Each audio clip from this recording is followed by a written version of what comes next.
Forgery సంతకాలతో భయభ్రాంతులకు గురి చేసి అబద్ధాలతో అక్రమంగా మా భూములు లాక్కున్నారు. మాకు పర్మిషన్ లేకుండానే మాకు తెలియకుండానే నష్టపరిహారం వాళ్ళు మాకు బలవంతంగా రుద్దారు. ఈ విషయంపై మేము 2016-17 నుంచి గత ప్రభుత్వం నుంచి కూడా అధికారులకు కానీ ప్రజాప్రతినిధులకు కానీ వినతి పత్రాలు ఇచ్చినా కూడా మమ్మల్ని అణచివేసింది.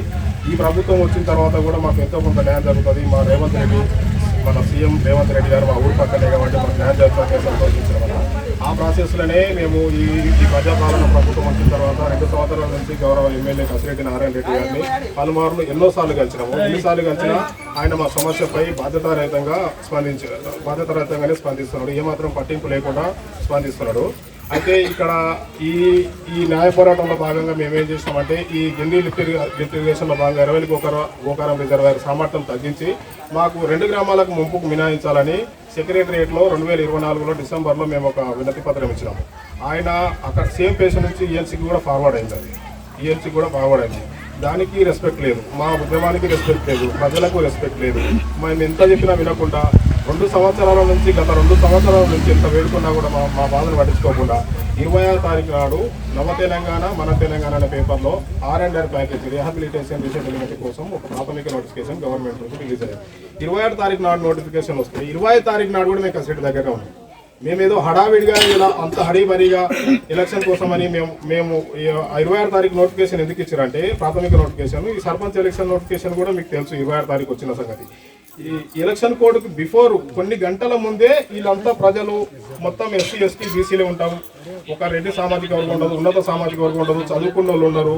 అంతా వీళ్ళకి ఏం తెలుసు, నాయకత్వ లోపం ఉంది, ఆర్థికంగా బడపడలేదు, అంత సామాజికంగా వెనుకబడి ఉన్నారు కాబట్టి వీళ్ళకి ఏం తెలుసు అని హరిపరిగా వీళ్ళు ఇదే ఆడావిడ్లు ఉంటారని చెప్పేసి మమ్మల్ని తక్కువ చేసి ఈ నోటిఫికేషన్ రిలీజ్ చేశారు. 26వ తారీఖు నోటిఫికేషన్స్ 25వ తారీఖు కూడా కసిరెడ్డి గారిని కలిసినాం. ఆయనని ఎన్నడూ కలవకుండా ఉండే 2 సంవత్సరాలు ఆయన ఎక్కడ పోతే అక్కడ ఆయన ఏ పర్యటనకు వచ్చినా తెలుసుకొని పోయి ఆయన మేము విన్నవించుకున్నాం. ఎక్కడనైనా మాకు ఒక ఖచ్చితమైన హామీ ఇస్తలేడు.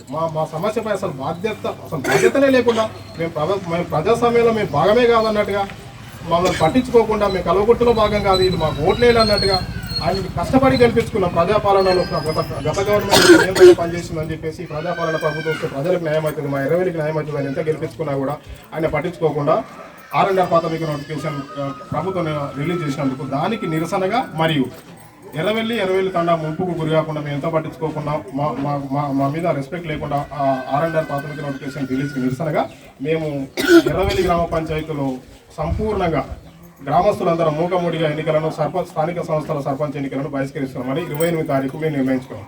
అందులో భాగంగానే రీలే నిరాహార దీక్షలు చేపట్టినప్పుడు ఎలక్షన్ కోడ్ ఉందని చెప్పేసి 2 తారీఖు నుంచి 17వ తారీఖు వరకు ఓన్లీ కేవలం శాంతియుతంగా రీలే నిరాహార దీక్షలు చేపడుతున్నాం.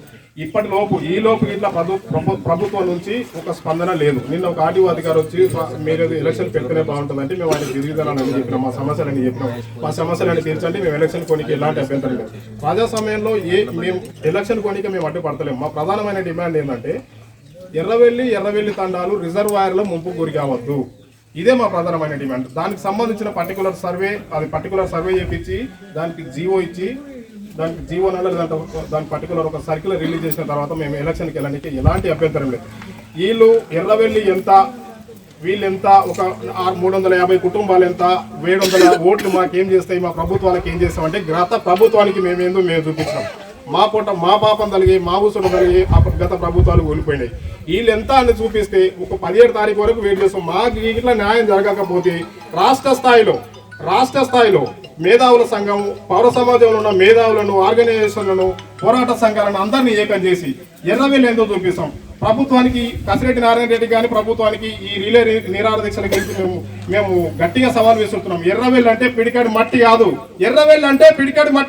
ఎర్రవెల్లి అంటే కంపలను గుర్తిస్తే మందు పాతారా ఎంత దూరంగా తీసుకెళ్తామని చెప్పేసి వివిధ సంఘాలకు వెళ్తే మద్దతు కూడా కొట్టి ఈ ఉద్యమాన్ని ఎంతనైనా తీసుకెళ్తాం. ప్రభుత్వానికి మాకు న్యాయం జరిగినంత వరకు, మాకు న్యాయం జరగకపోతే ప్రభుత్వాలు కూర్చున్నంత వరకు మేము పోరాడతామని మీడియా ముఖంగా మీరు కూడా మాకు రేవంత్ రెడ్డి పైన ఇంతగానో అంచులుగా రేవంత్ రెడ్డి పైన ఇప్పుడు కూడా సంపూర్ణమైన నమ్మకం ఉంది. రేవంత్ రెడ్డి మా పక్కూరు మాకు మంచి చేస్తాడని నమ్మకం ఉంది. ఆయన చిన్నప్పటి జ్ఞాపకాలు కూడా మా ఊర్లో ఉన్నాయని మా పెద్ద మనుషులు చెప్తారు. ఆయన దానికి ఓనిస్తలేరు. కొన్ని రాబందులు ఉన్నాయి. రాబందులు స్థానిక లీడర్లు, స్థానిక నాయకత్వం అందరు కలిసి మా ఊరి మీద కన్నేసారు. ఈ ఊరు పోతే కాంట్రాక్టర్లతో కుమ్మక్కై వాళ్ళ లాభాలు వాళ్ళు చూసుకొని మా పొట్ట కొడుతున్నారు. మీరు కూడా మా పాపం తొలగిపోతారు. ఈ విషయం మీడియా మిత్రులకు దండం పెట్టి చెప్తున్నాము. రేవంత్ రెడ్డి దగ్గరికి చేరేదాకా మీరు తీసుకుపోండి, మాకు న్యాయం చేయండి.